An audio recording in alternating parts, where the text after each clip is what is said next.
She can't feel how much pressure she's using on a keyboard, can't tell if her grip is strong enough to hold a cup, and can't feel the clasp to fasten a necklace. The problem developed over a couple of years, but it came to a crisis point when Sharon became involved in helping some African villagers. What really set her over the edge was she was doing some missionary work in Uganda and was peeling hundreds of potatoes, and that really made it quite a bit worse. That was tough, and then I knew that things were really getting pretty bad, and I knew when I got back to the States that I was going to have to do something to make things better. Are you comfortable? Carpal tunnel surgery is probably the most common operation in America, and it's performed often at Harborview. But before surgery, Dr. Vedder and the other team doctors recommend trying more conservative treatment. Now, if you buy one of these over the counter, if this starts to wear out a little bit, the angle here is a little bit too severe, so you can either adjust it or have someone adjust it for you. Wearing a splint at night so that you don't do this, and sometimes that helps enough to get people over the hump so that they can go about their business and it doesn't bother them. When that fails, though, the next step is to usually investigate and determine exactly what the problem is, and that usually involves doing electrical studies of the hand and the arm that can show that there is a slowing of the electrical conduction of the nerve at the wrist. And if it shows that, and they failed the conservative treatment, then we usually recommend that they have surgery. Surgery for carpal tunnel syndrome used to be pretty extensive, often with a fairly long recovery time. That's not the case anymore. The newest development has been towards doing it through smaller and smaller incisions. The biggest development has been the introduction of the endoscopic technique. That has a little camera lens at the end, and the blade comes up so it can work from underneath. The endoscope uses a small scope that can be put in through a very small incision, and through that scope you can see the ligament that you need to divide, and that's the essence of the surgery, is dividing that transverse carpal ligament that forms the roof of the carpal tunnel. And there we got a nice view of the underside of the transverse carpal ligament. So here comes the blade. So by dividing that ligament, you open up the tunnel and take the pressure off the nerve. There's the distal edge, so we can see that it's completely divided. The endoscopic technique pays off in a shorter recovery for patients after surgery. There you go. And that's it. My partner, Dr. Trumbull, did a large study here comparing the open technique with the endoscopic technique, and found that patients who had the endoscopic technique recovered much faster, had a lot less scar tenderness, and were able to return to work much faster. Looks good. Can you wiggle your fingers? Oh, yeah. Great. And touch them all? Mm-hmm. Very good. We're able to do the whole spectrum of hand surgery.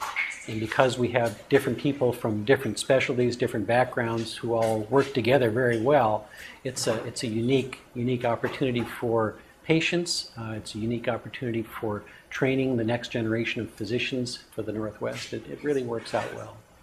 One of the core aspects of what our hand and microsurgery team offers patients is complete, comprehensive care. For our team, it doesn't matter what type of problem you have or how severe it is. We always have a team on call. This is on a 24/7 basis to provide care at the University of Washington Medical Center, Harborview Medical Center, Children's Hospital Medical Center, and the Veterans Hospital and Medical Center.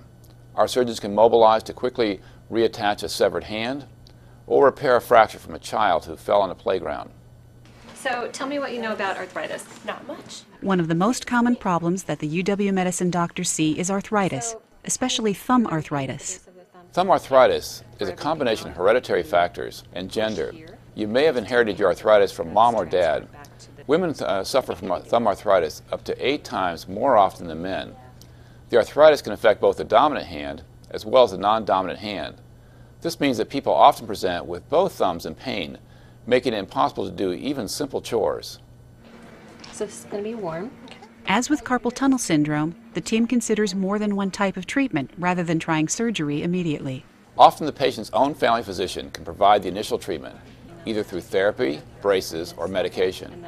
Even simple over-the-counter, non-steroidal anti-inflammatory medications can help a great deal.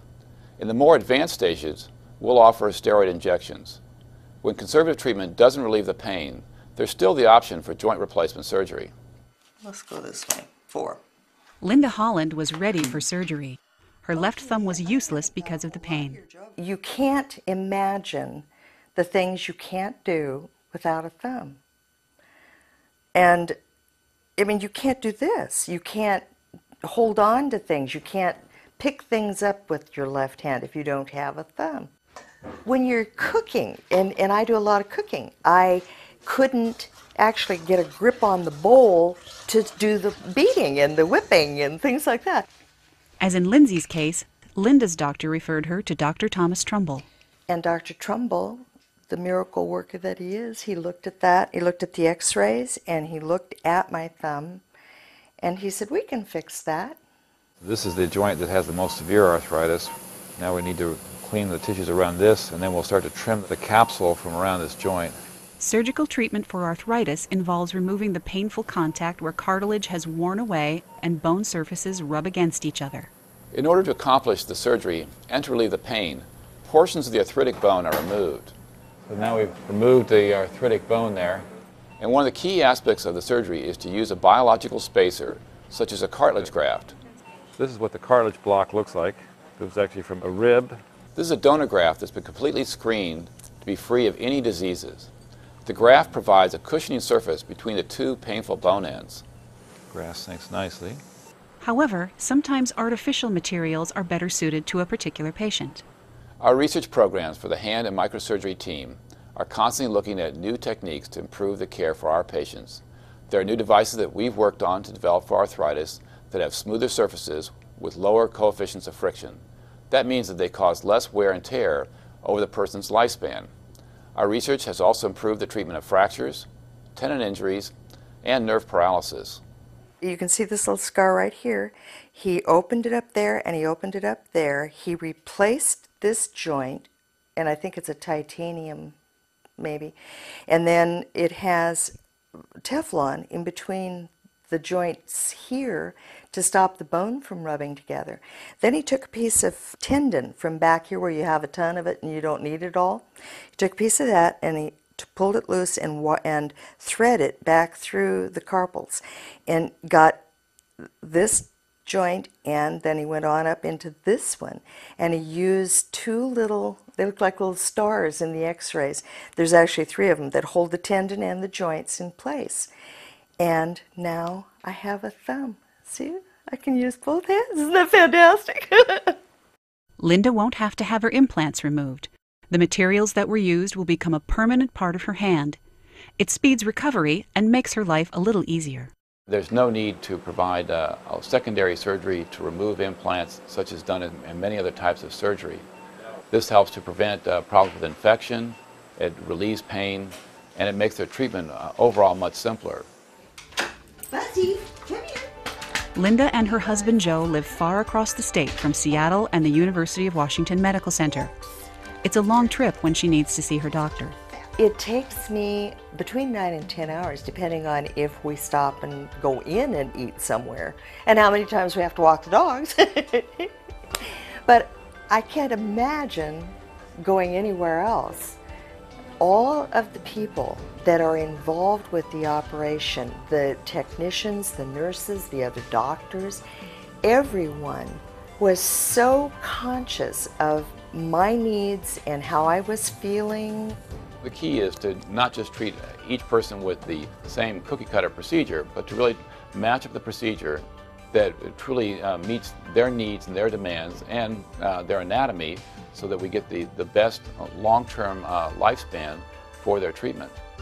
I just can't even imagine being anywhere else and having that kind of care.